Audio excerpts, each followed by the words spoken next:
Okay, it's everything the MLB wanted. Dodgers, Yankees, World Series. You couldn't have asked for a bigger World Series this year in 2024. I mean, hell, you've got the MLB's biggest stars all in one series. And this goes past Shohei Ohtani, Juan Soto, Aaron Judge. No, Mookie Betts is in this series. Freddie Freeman, Giancarlo Stanton. Hell, I'll make the case Jazz Chisholm is a star that the MLB is glad that is in this series. Hell, they put him on the cover of the video game a couple years ago. I mean, there are big stars after stars. Hell, Gleyber Torres, Teoscar Hernandez. There are stars in this World Series. And for the first time in a while, the big market teams that are supposed to be there at the end of October are right here. It's the Dodgers and the Yankees. And despite, and regardless of what, you wanted the World Series to be, I certainly didn't want this to be the World Series.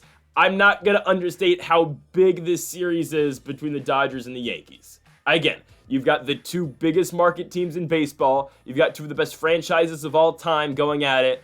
And you've got Shohei Ohtani and Mookie Betts on one side and Juan Soto and Aaron Judge on the other. It is a huge series. And folks, if you have not yet, though, make sure to hit that subscribe button down below for some more predictions here on the channel. We've been posting all of our predictions throughout the entire MLB postseason, and we have more past MLB, obviously. Tomorrow, we start on the hardware, or maybe tonight, probably tomorrow. We've got our NBA predictions, which are going to be daily. Yes, I'm going to be doing NBA predictions every single day, and once the college basketball season starts in early November, it will be the same exact way. So, if you need bets, every day with the NBA and with college basketball, I'll try to do my best with that. I watch the NBA and college basketball all the time like I do with the NFL, the MLB, and mixed martial arts, and college football, obviously, so let's hope we have the same success. Also, folks, yesterday we posted our UFC 308 predictions. Obviously, Ilia Topuria and Max Holloway in the main event for the featherweight championship, and the co-main Robert Whittaker and Hamzat Chimaev. And then later this week, tomorrow, we'll have our college football predictions, and on Wednesday, we will have our NFL predictions. Okay, on to the World Series. We're going to go game by game on what I think is going to happen, and we're going to start with game one. We're going with the New York Yankees to win in Los Angeles. So it's going to be Garrett Cole for the Yankees. The Dodgers haven't announced their game one starter. I am going to assume it's going to be Yamamoto. I think he's on schedule to pitch game one, so I would assume it's going to be Yamamoto in game one. We will go through our pitching, game by game, but I mean, game one's not till Friday, so obviously everyone should be on full rest, so bullpens will not be an issue. Again, that's a much larger issue for the Los Angeles Dodgers considering their rotation. I'm not saying they have a better bullpen than the Yankees, or I'm not saying the Yankees have a better bullpen than them, but I'm just saying in terms of who needs their bullpen more, it's definitely going to be the Dodgers because of their three-man rotation, which we will get to later on.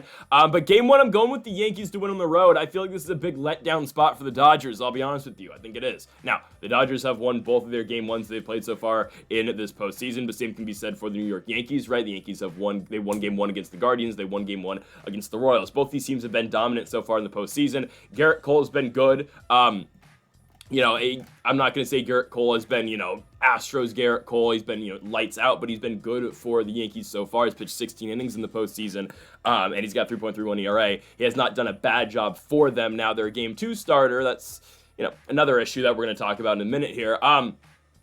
But I like the Yankees to win game one. Again, I don't need to state all these explosive bats the Yankees have. I think it's a big issue. Obviously, it's going to come up during the series is where is Aaron Judge going to be involved? I mean, the guy's batting 161 in the postseason. He has been, he's had his home runs, 2 of them. But I mean, the guy's 5 for 31 in the postseason. That's an issue, right? And that's why I don't think Aaron Judge is the marquee guy for the Yankees in the series. It's Juan Soto, right? It is Soto.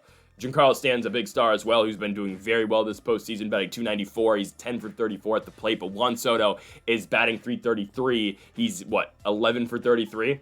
I mean, that's why he was marked the chosen one back when he was in his first World Series in 2019. I think Juan Soto is a big hit in this game. The Yankees show up and they rise to the occasion in game one. They go on the road and they upset the Dodgers for this game number one. So give me Yankees 1-0. We move on to game two, and I think the Dodgers get their get back. And I just truly think this is because of the pitching matchup. Guys, Jack Flaherty, I know he had a very underwhelming game 5 for the Dodgers over in New York, but he's the much better pitcher that's going to be on the mound here in this game number 2, right? Flaherty actually has not been great this postseason. His ERA is 7. I get that. I think Flaherty's due for a good start considering how well he pitched in the regular season. And I don't trust Carlos Rodon. I just don't, especially in this game 2 start.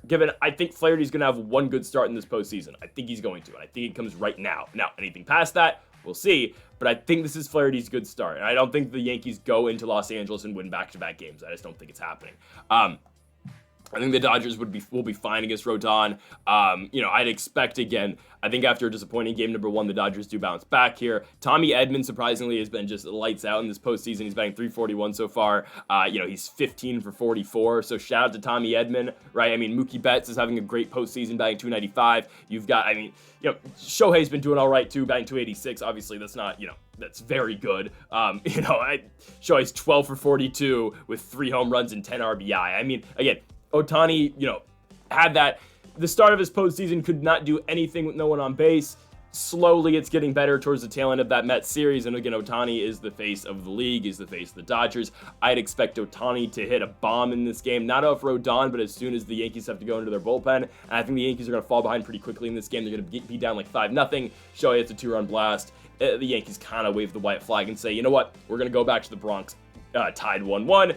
Taking home field advantage, that's fine. So give me the Dodgers in game 2. I think they win 7-1. Again, I think Flaherty is due for a good start eventually. And I think a big storyline going into this game 3 is Aaron Judge is hitless in the World Series. Okay, that's what I think is going to be happening. But in game number 3, I think Aaron Judge does get his first hit, and I think this is going to be somewhat of a shootout. It's going to be Clark Schmidt and Walker Buehler on the mound for game number 3. I would expect a lot of runs here. Now, Walker Buehler, unlike what he was in the regular season, has been better, I would think, in the playoffs. And given the Dodgers' 3 starters, Flaherty, Yamamoto, Buehler, none of them have been all that great. It's been the bullpen that has really come through for them. Obviously, we're talking about Kopech. We're talking about Banda, the former National, who's rising to the occasion. Evan Phillips has been pitching really well. Brazier's been all right, but Blake Trinan's been dominant. Daniel Hudson's just been okay.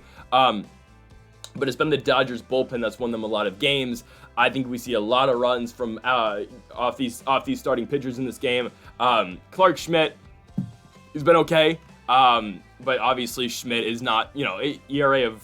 Actually, Schmidt's got 3.86 ERA, but he's pitched 2 games, 9 innings. Again, has not gone deep into games, but has won both of his. No, they did not win both games. Schmidt pitched, but still.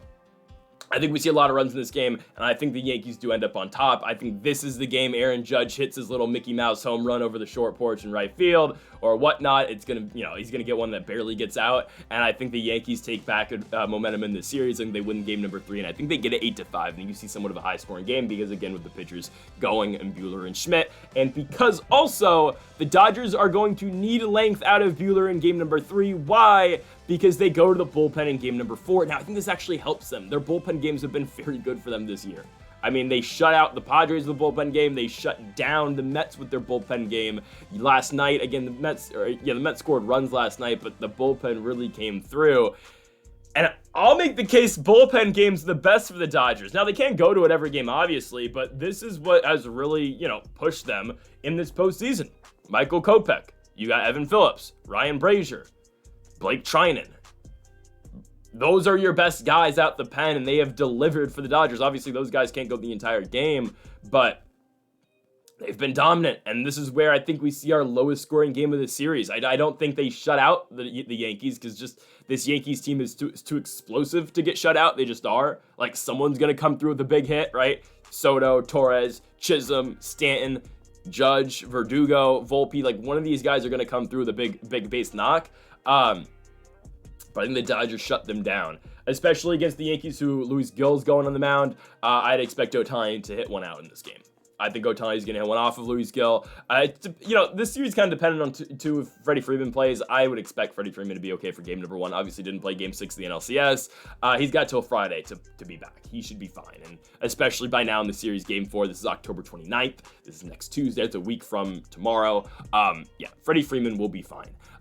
Give me the Dodgers to win game number 4. It's going to be the most low-scoring game so far of the series. 4-2. Dodgers bullpen pushes them to victory, and the Dodgers even up the series at 2-2. We go to game number 5. Give me the Yankees to win a close one, 4-3. I'll make the case. All right, let's. You want theatrics. You want cinema. Give me the Yankees to walk off the Dodgers in game number 5. Cole and Yamamoto go back on the mound. I think they have better performances than their first outing. But I think, again, we're going to get somewhat of a close game going into the 9th, maybe even to extra innings. And I think it's somewhat reminiscent of the Yankees winning game 5 against the Cleveland Guardians. Now, again, the Yankees were on the road in that game, but I think it's going to take a huge hit at the end of the game for the Yankees to win this one. Am I concerned about the Yankees bullpen at times? Maybe. It's been a lot better than I expected, at least. It hasn't been great, but I really expected this Yankees bullpen to completely just shut down once they got into the postseason. But I'll give credit to where credit is due. Luke Weaver has been pitching phenomenally so far in the postseason, right? I mean, this guy's got, he's pitched what?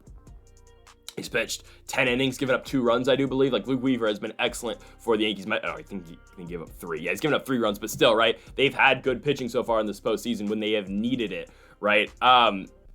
We'll see what we get here. Again, I would expect Cole Yamamoto to have better games in Game 5. I think it's going to be a big hit from the Yankees at the end of the game. I think they walk off the Dodgers. I think eventually someone's got to time about Michael Kopech, right? Kopech hasn't given up a huge hit yet, really, since he's become a Dodger. I think Soto times him up. I think Soto takes him yard. And I think Juan Soto hits a walk-off home run in game number 5 to send the Yankees up 3-2 back to Los Angeles. So going to Game 6, the Dodgers need 2 straight wins in Los Angeles to win the series, and I think the Yankees get it in game number 6. Give me Yankees in 6. They win a close one. They win 6-5. The pitching matchup, Carlos Rodon, Jack Flaherty.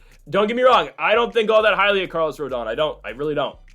But at the same time, I said it earlier, I think Jack Flaherty is going to have 1 good start in the World Series, and he already got his 1 good start. This is where the Yankees start to unload. I think the Yankees score early. The Yankees score 5 runs early in this game. The Dodgers are playing, catch up the entire rest of the way here. I think the Dodgers bats are too good not to get back in the ball game. That's why I think they lose 6-5. But the Yankees are going to have enough to propel themselves forward. They're going to an insurance home run late in this game. And after the Dodgers scored 2 in the bottom of the 9th, the Yankees shut the door on them, and the New York Yankees win their 28th World Series in the year of 2024. Again, I mean, these are 2 powerhouses. It's not, it's not like you're going to get a feel-good story on either side, right? I mean, it's just, you got the 2 highest payrolls in baseball. I'm not hating on it. I mean, I'd love to be a fan of these 2 teams. They're always in contention every single year. But the New York Yankees win the battle of the heavyweights. I think they're the better team. I think the bats are going to propel them to victory. I think the Dodgers have too many weak spots on this team. I understand they have come through so far, but is Tommy Edman really going to show up in the World Series? Are these 6 through 9 hitters really going to continue to show up? Chris Taylor, is he going to continue to bat average, 250? Is Andy Pages going to continue to be just all right for this team? Is Kike Hernandez going to continue to smack the label off the ball? Is Max Muncy going to, continue to rise to the occasion? I don't think so. I think eventually these bottom guys of the Dodgers lineup fall back to earth, and the Yankees are more prepared, and the Yankees are the deeper team, and the Yankees are going to win this World Series. Yankees in 6, they get it done in game number 6 on the road in Los Angeles. So, folks, thank you all for watching our World Series predictions here between the Yankees and the Los Angeles Dodgers. If you haven't yet, though, make sure that subscribe button down below for more. Make sure to leave a like if you did enjoy our MLB predictions throughout this entire season. We'll be back next year, I guess, for the MLB playoffs. I don't know if I can do MLB predictions daily next year just because it's baseball, but, I could. We'll see. Folks, thank you all for watching. Make sure to join us tomorrow for NBA and college football predictions and with all of our predictions throughout, all the sports seasons here on the channel. Folks, thank you all for watching, and Mamba forever.